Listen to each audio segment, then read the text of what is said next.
Shalom. Selamat berjumpa ibu-ibu yang baik dalam Persekutuan Wanita Metodis Indonesia atau PWMI. Pastikan ibu-ibu sudah berada dalam pertemuan kita ini dengan like, subscribe, dan tekan tanda lonceng pertanda ibu-ibu sudah berada dalam pertemuan kita ini untuk memudahkan kita dalam konten pertemuan berikutnya. Ibu-ibu yang baik yang dikasihi oleh Tuhan Yesus Kristus, menjadi konten atau tema pertemuan kita pada saat ini adalah ada 4 hal penting pelajaran dan pertanyaan untuk ibu-ibu PWMI. Ada 4 hal penting pembelajaran dan pertanyaan untuk ibu-ibu PWMI. Pembelajaran pertama, di Gereja Metodis Indonesia ada 4 seksi. Ibu-ibu pasti sudah tahu keempat seksi tersebut. Pertama, sekolah minggu, P3MI, PWMI, dan P2MI. Kita ibu-ibu ini ada di seksi PWMI, Persekutuan Wanita Metodis Indonesia. Persekutuan Wanita Metodis Indonesia yang disingkatkan menjadi PWMI. Pembelajaran yang kedua adalah organisasi PWMI berajaskan atau berlandaskan Alkitab sebagai firman Tuhan. Organisasi PWMI berajaskan atau berlandaskan Alkitab sebagai firman Tuhan. Perlu kita ketahui firman Tuhan itu adalah dasar kepercayaan orang Kristen. Alkitab itu juga sebagai sabda Allah, firman Allah, suara dari Allah. Mazmur 119 ayat 105 berkata, firman-Mu itu pelita bagi kakiku dan terang bagi jalanku. Firman-Mu itu pelita bagi kakiku dan terang bagi jalanku. Alkitab itu juga terdiri dari 2 bahagian besar. Pertama dari Perjanjian Lama, yang kedua dari Perjanjian Baru. Dan Alkitab itu terdiri dari 66 buku. Dari Perjanjian Lama ada 39 buku, di Perjanjian Baru ada 27 buku. Dan dari Kejadian sampai Maleaki jumlahnya itu semua 39, sedangkan di Perjanjian Baru dari Matius sampai Wahyu jumlahnya 27. Jadi 39 tambah 27, jumlah keseluruhannya menjadi 66 buku. Nah, ibu-ibu yang baik, menjadi pertanyaan kepada kita, sudahkah pernah kita selesai membaca Alkitab itu dari kitab Kejadian sampai kitab Wahyu? Pertanyaan yang kedua, sudah berapa kali selesai kita baca Alkitab itu mulai dari kitab Kejadian sampai kitab Wahyu? Lalu apakah pengalaman kita setelah kita membaca Alkitab itu? Adakah kita rasakan hidup baru, perubahan yang baru dari sebelum kita membaca Alkitab itu? Saya yakin pasti ada. Kita diberkati ketika kita membaca Alkitab itu, bahkan setelah kita membaca Alkitab itu. Jadi saya sarankan kepada ibu-ibu yang baik, meskipun Anda sudah selesai membaca Alkitab itu sekali, bahkan 2 kali, tetapi kalau ada waktu kita tetap membaca Alkitab itu ya, secara estafet atau terus-menerus. Dan kalau ada di antara kita yang belum pernah selesai membaca Alkitab itu, mulai dari Kejadian sampai Wahyu, saya ingatkan, yuk kita baca ya. Ya, mulailah membaca secara estafet mulai dari kitab Kejadian sampai kepada kitab Wahyu. Karena gimana kita memahami Alkitab itu kalau membaca pun kita belum pernah? Gimana kita mengerti Alkitab itu kalau semua pun belum kita baca dari Kejadian sampai Wahyu? Jadi bacalah, renungkanlah, pikirilah, pelajarilah, dan lakukanlah apa yang Tuhan kehendaki kita lakukan. Dan Tuhan akan memampukan kita ketika kita mau melakukan apa yang diperintahkan Allah kepada kita, ibu-ibu. Pelajaran yang ketiga adalah motto PWMI. Motto PWMI. Ibu-ibu pasti tahu dong motto kita. Sudah ada puluhan tahun menjadi PWMI. Pertanyaan saya, apa motto PWMI? Apa motto PWMI? Motto PWMI mempercayai Kristus dan memberitakan Kristus kepada sesama manusia. Mempercayai Kristus dan memperkenalkan, memberitakan Kristus itu kepada sesama manusia. Matius 28 ayat 18 sampai ayat 20 ya. Matius 28 ayat 18 sampai ayat 20. Terlebih dahulu kita mempercayai Kristus itu menjadi keselamatan bagi kita. Amin, ibu-ibu.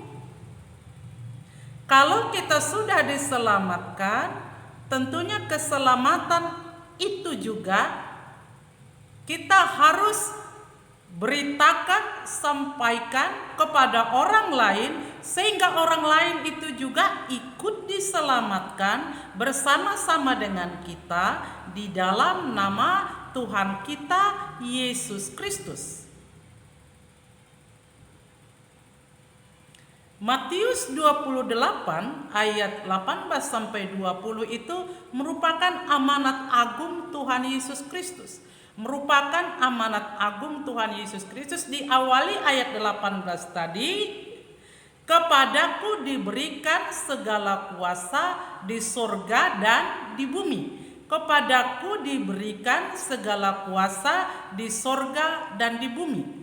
Kalau Allah memberikan kuasa kepada Yesus Kristus di bumi dan di sorga, berarti Yesus Kristus itu adalah Yesus yang kuat. Amin, ibu-ibu. Kalau kepada Yesus itu diberikan kuasa di bumi dan di sorga, berarti Yesus Kristus yang menjadi juru selamat kita itu adalah Yesus yang maha kaya. Amin, ibu-ibu.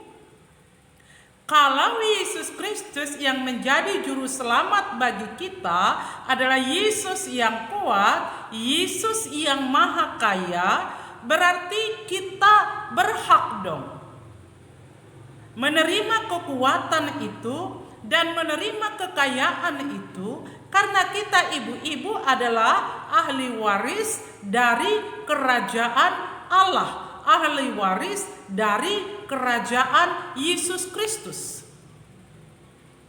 Untuk itu kita harus lebih mendekatkan hidup kita, bersandar penuh iman kita kepada Yesus Kristus, bahwa Yesus Kristus sanggup menolong kita, Yesus Kristus sanggup menyelamatkan kita. Ayat 19 dikatakan pergilah. Kata pergilah itu merupakan kata kerja, dan murid-murid, ibu-ibu, saya, kita semua diutus. Diutus untuk pergilah, jadikanlah bangsa itu menjadi muridku dan baptislah mereka. Jadikanlah bangsa itu menjadi murid. Ini merupakan kata kerja. Bagaimana kita bisa memuridkan orang lain? Bagaimana kita bisa mengajari orang lain?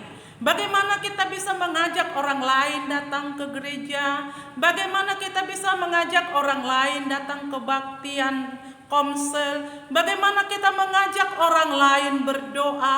Bagaimana kita mengajak orang lain aktif dalam melakukan aksi sosial?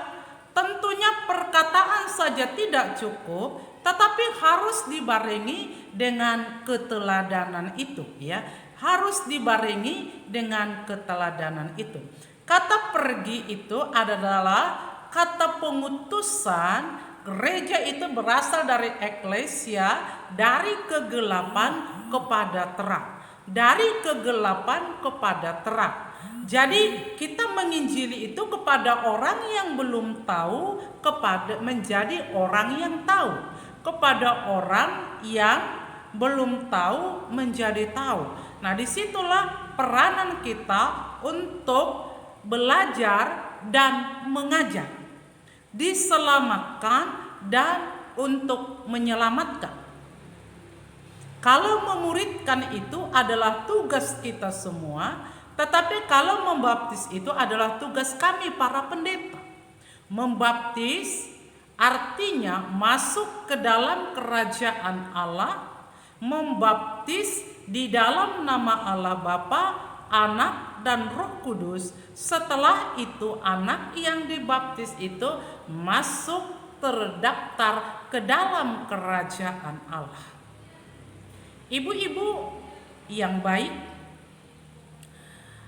kita harus keluar karena Yesus merupakan keteladanan diutus. Yesus merupakan keteladanan diutus oleh Bapa, ya, diutus oleh Bapa. Aku mengutus kamu sama seperti Bapa mengutus aku. Itu artinya seandainya Allah tidak mengutus Yesus Kristus ke dunia ini, berarti kita tidak akan masuk ke dalam kerajaan sorga. Kita semua masuk ke dalam neraka. Tetapi oleh karena Allah mengutus Yesus Kristus ke dunia ini, mengajari kita, menyelamatkan kita, bahkan Dia kembali menjemput kita untuk masuk ke dalam kerajaan sorga. Nah, sebagaimana Allah mengutus Yesus Kristus merupakan jalan keselamatan dan menjadi penyelamatan bagi kita, maka kita juga diutus untuk memberitakan Injil keselamatan itu, Yesus Kristus keselamatan itu kepada orang lain. Ayat 20, Matius 28 ayat 20, ajarlah mereka melakukan segala sesuatu. Ajarlah mereka melakukan segala sesuatu. Ini ibu-ibu, saya pikir kita adalah ibu-ibu yang pintar. Pasti kita bisa mengajar. Sebagaimana kita mengajari anak-anak kita supaya pintar, demikianlah kiranya kita dapat mengajari orang lain. Artinya kita memberikan waktu kita. Kita memberikan pengetahuan kita sumbangkan kepada orang lain supaya orang lain juga pintar.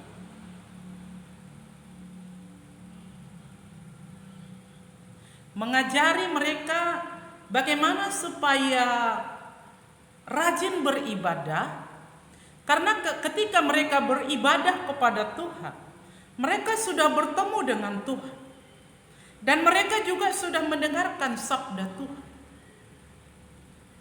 Bagaimana kita bisa mengajar supaya orang lain mau memberi, tidak hanya menerima?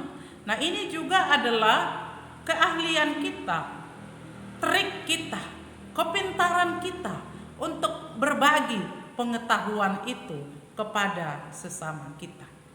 Pelajaran yang keempat yang tidak kalah penting dari pelajaran pertama, kedua, dan ketiga tadi adalah ada 6 tugas tanggung jawab sebagai anggota gereja Metodis ya. Ada 6 tugas sebagai anggota gereja Metodis yang sudah pasti di dalamnya adalah PWMI. Ibu-ibu ada yang tahu 6 tugas dan tanggung jawab sebagai anggota jemaat GMI? Pertama, harus rajin membaca Alkitab ya. Harus rajin membaca Alkitab. Tadi saya sudah katakan kita harus biasakan membaca Alkitab itu berulang-ulang sehingga kita candu dan menikmati indahnya membaca Alkitab itu. Yang kedua, sebagai anggota gereja Metodis harus rajin dan tekun berdoa setiap hari. Rajin dan tekun berdoa setiap hari. Ibu-ibu harus pendoa di rumah ya. Berdoa untuk suami ketika bekerja, berdoa untuk diri sendiri, berdoa untuk anak-anak, berdoa untuk gereja kita dalam pelayanannya, berdoa untuk pemerintahan kita dalam pelayanannya, berdoa juga untuk masyarakat kita supaya semuanya hidup sejahtera, penuh dengan damai sejahtera. Karena rajin berdoa itu, kita juga berdoa di pagi hari, berdoa di siang hari, berdoa pada malam hari. Ada orang mengajari berdoa begini, kalau kamu berdoa, masuklah ke kamar, tutuplah mata, dan tunduklah kepala. Nah, apa tujuannya itu? Tujuannya itu adalah supaya fokus berdoa kepada Allah, fokus meminta kepada Allah. Tetapi itu tidak merupakan keharusan. Tetapi kita bisa berdoa kapan saja, di mana saja, dan situasi apapun. Misalnya Anda menyetir mobil, Anda bisa berdoa, berbicara kepada Allah. Misalnya Anda sedang bekerja di kantor, di sana pun Anda bisa berdoa, meminta kepada Tuhan, Tuhan berikan aku konsentrasi, berikan aku fokus, berikan aku kepintaran, berikan aku hikmat, berikan aku kekuatan, berikan aku kesabaran, berikan aku rezeki. Bisa kita bebas meminta kepada Bapa di sorga, sama seperti anak meminta kepada orang tuanya, karena doa itu adalah meminta, berkomunikasi. Di sekolah kita juga bisa berdoa, di rumah kita juga berdoa, dalam situasi apapun kita bisa berdoa, dan rajinlah selalu berdoa, karena doa itu juga merupakan napas kehidupan. Kalau kita bernapas itu pertanda kita masih hidup, tetapi kalau kita tidak bernapas itu pertanda kita sudah mati. Nah, ibu-ibu yang dikasihi Tuhan, pertama tadi rajin membaca Alkitab, yang kedua rajin berdoa. Pelajaran yang ketiga adalah rajin mengikuti setiap kebaktian, apakah itu kebaktian di gereja, kebaktian di rumah tangga, atau kebaktian komsel dan lain sebagainya. Kita harus mengikutinya. Kalau ada waktu kita harus mengikutinya. Karena di mana ada kebaktian, di situ ada firman Tuhan, ada nyanyian, ada doa, ada firman Tuhan, ada sabda Allah yang memberkati kehidupan manusia. Pelajaran yang keempat adalah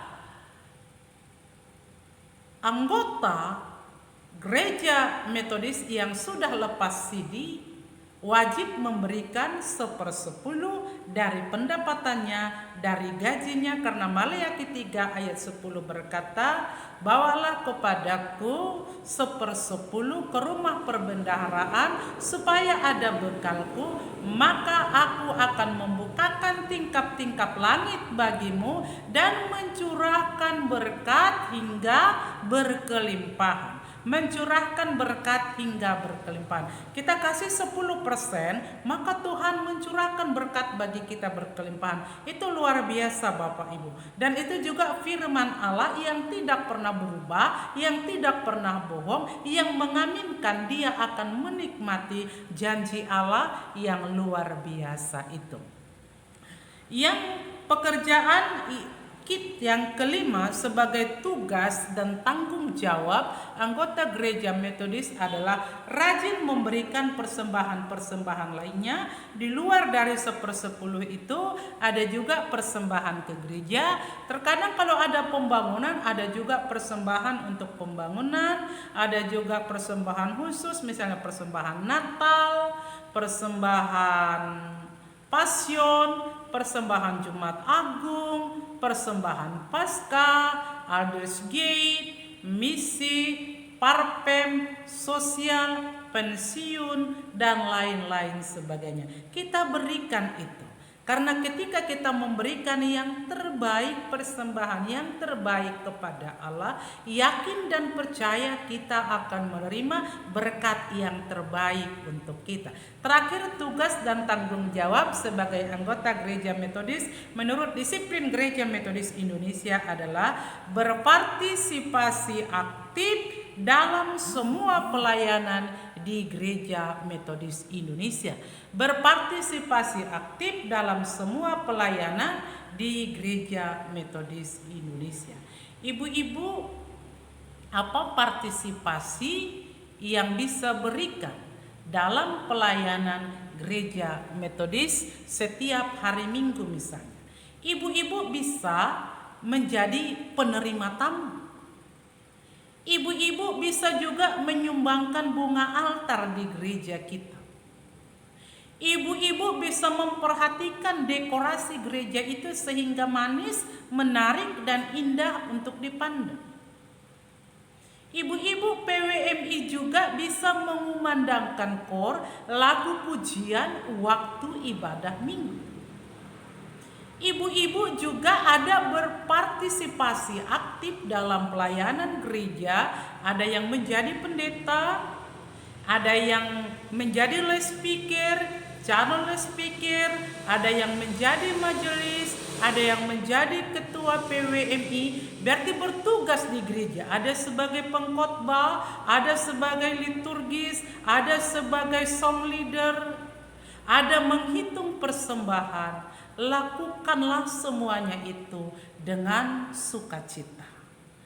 Ibu-ibu yang diberkati Tuhan, dari sekian panjang pembelajaran kita, 4 hal pembelajaran untuk ibu-ibu PWMI, saya yakin dan percaya wawasan kita tentang gereja metodis, tugas dan tanggung jawab sebagai PWMI sudah lebih banyak. Untuk itu ada 4 pertanyaan kepada kita yang perlu kita jawab. Pertanyaan pertama, apa kepanjangan dari PWMI? Apa kepanjangan dari PWMI? Yang kedua, apa peranan Alkitab dalam organisasi PWMI? Apa peranan Alkitab dalam organisasi PWMI? Pertanyaan yang ketiga adalah apa moto PWMI dan tertulis di mana? Apa moto PWMI dan tertulis di mana? Pertanyaan yang keempat, firman Tuhan berkata, kamu harus pergi melayani sesama manusia. Kamu harus pergi melayani sesama manusia. Pertanyaan saya, siapa yang mengutus kita harus pergi untuk melayani, dan apa garansi yang diberikan kepada orang yang diutus itu? Apa garansi yang diberikan kepada orang yang diutus itu? Pertanyaan terakhir, saya berikan bocoran yang bagian 4B, Matius 28 ayat 20. Garansi yang diberikan kepada orang yang setia melayani adalah Allah menyertai kamu sampai akhir zaman. Allah menyertai kamu sampai akhir zaman. Selama hidupmu disertai oleh Allah. Oleh karena Allah menyertai kita, kita tidak perlu takut, kita tidak perlu khawatir, tetapi kita harus selalu happy every time bersama-sama dengan Tuhan dalam menjalani kehidupan ini. Ibu-ibu, jawaban itu bisa Anda buat di komen konten kita ini, di komen konten kita ini, atau bisa juga dikirim ke email saya minaria222@gmail.com, minaria222@gmail.com. Kalau ada pertanyaan juga bisa dibuat di komen konten ini. Bahkan kalau ada doa-doa permohonan juga bisa dibuat di komen konten kita ini. Kami akan ikut berdoa untuk saudara-saudara.